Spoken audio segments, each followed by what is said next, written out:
govorimo o dječjim autosjedalicama, najčešće spominjemo 3 glavne skupine autosjedalica za djecu različite dobi.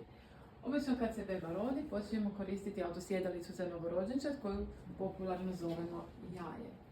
Nakon toga se obično sa godinu dana prelazi u autosjedalicu za stariju djecu, koju okrećemo uvijek prvo prema nazad, a neke imaju i opciju rotacije prema naprijed. I nakon toga se otprilike od 4. 5. godine do 12. koristi ova autosjedalica koju zovemo booster s naslonom.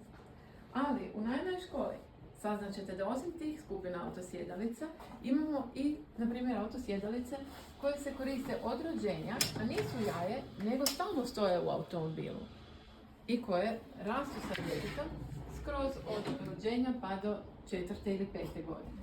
Ili da imamo autosjedalice koje se nikad ne okreću, nego se koriste uvijek u suprotnom smjeru, ali zato se mogu koristiti do čak 7. godine do 125 cm. O različitim tipovima autosjedalicama, o tome kako ih koristiti i kako ih najbolje odabrati, možete čuti u našoj školi za buduće roditelje.